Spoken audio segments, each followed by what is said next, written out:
Think about the biggest secret you've ever kept. Was it sneaking out in high school? Maybe a little white lie on your resume? Now, imagine your secret wasn't just a fib, but a fundamental piece of your identity. For Meghan Markle, the Duchess of Sussex, her age, officially 44, has become one of the most persistent mysteries in modern celebrity culture. We're not just making stuff up here. We're talking about a trail of baffling photos, conflicting timelines, and whispers from the past that refuse to die down. So, let's dive headfirst into the rabbit hole, because the math on Meghan's age just isn't mathing. The Northwestern Nexus. Our investigation begins at the prestigious Northwestern University in Illinois, an institution known for churning out Hollywood royalty.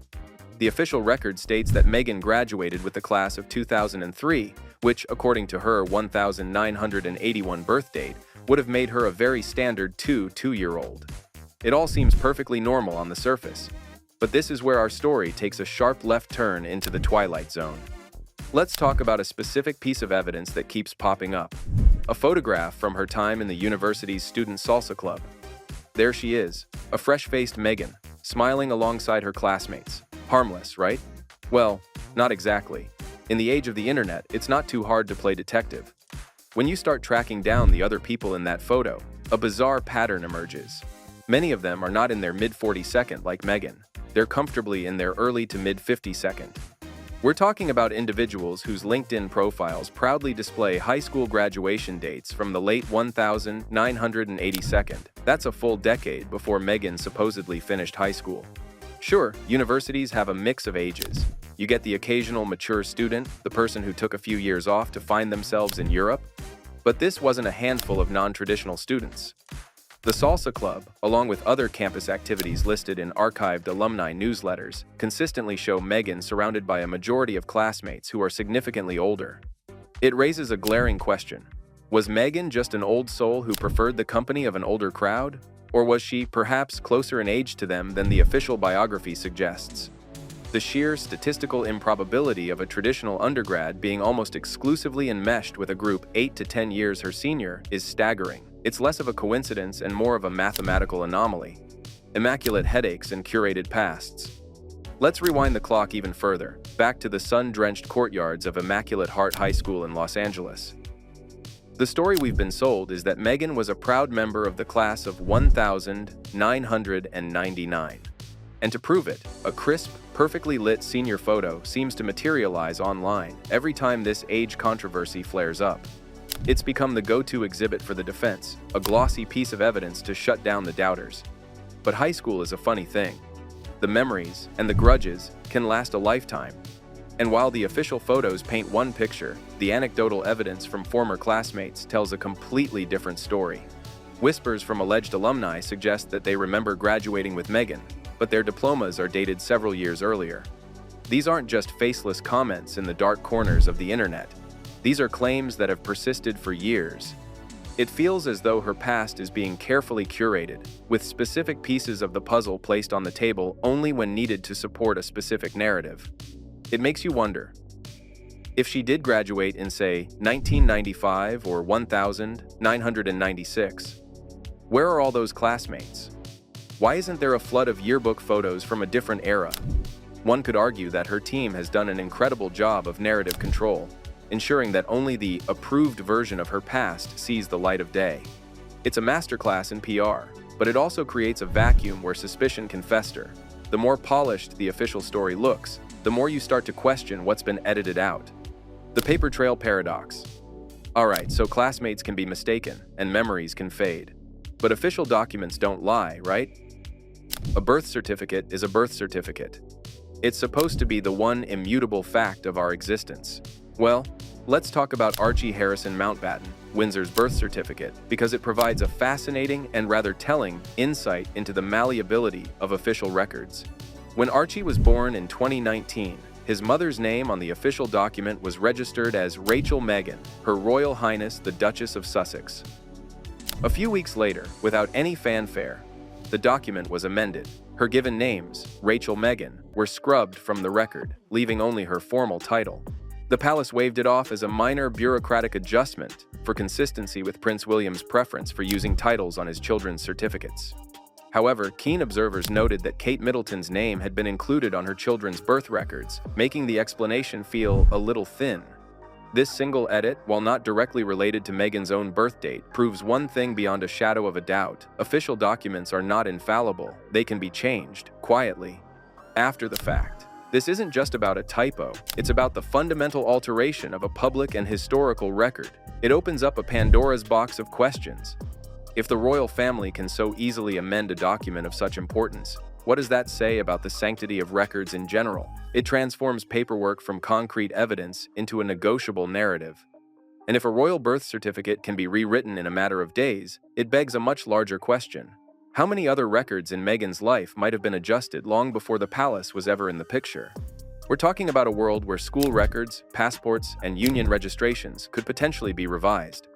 It's a classic case of now you see it, now you don't, leaving us to wonder what the original draft of her life story actually said before it went through the final, royally approved edit.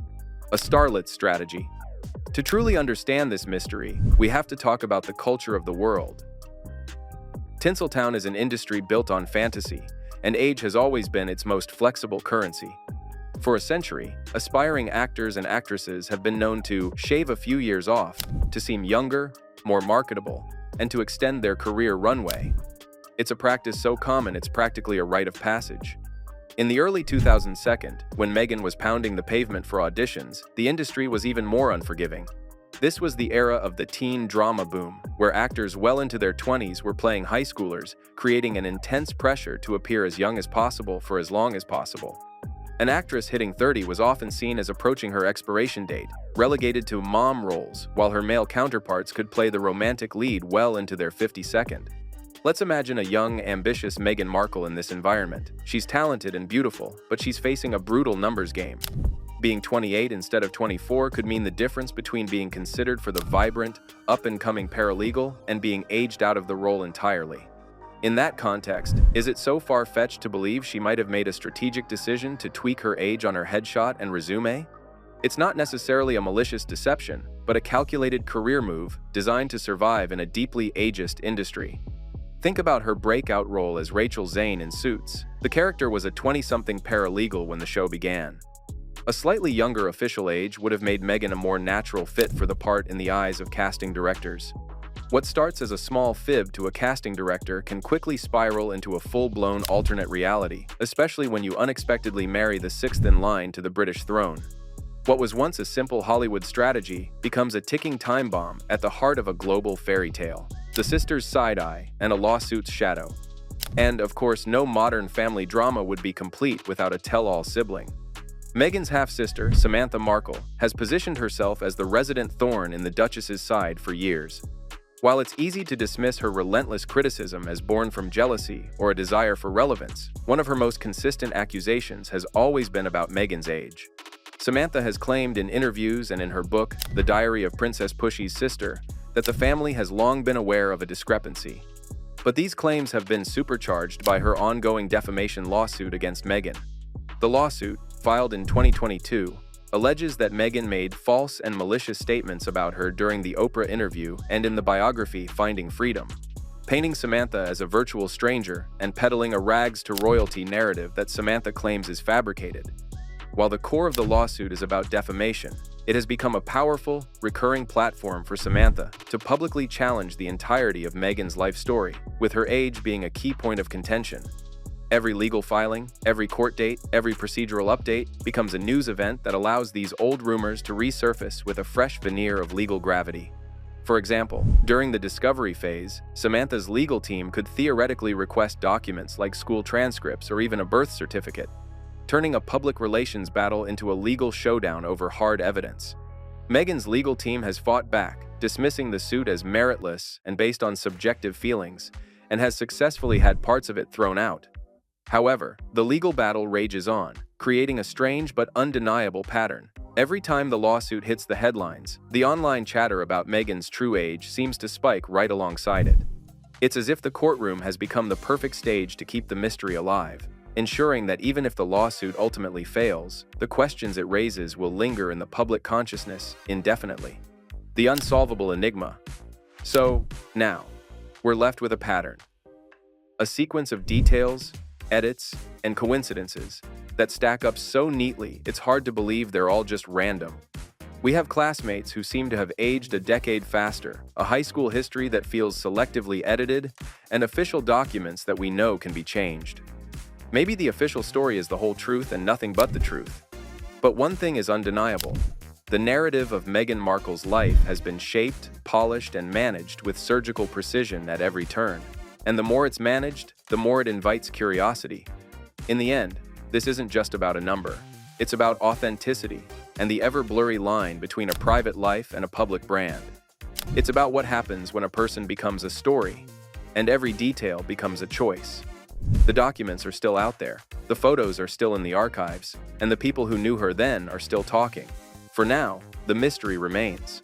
So, I have to ask you, what do you think? Is Meghan Markle 44, or is she the star of a real-life Benjamin Button story? Drop your theories in the comments. I am dying to know what you think. Until next time, stay curious.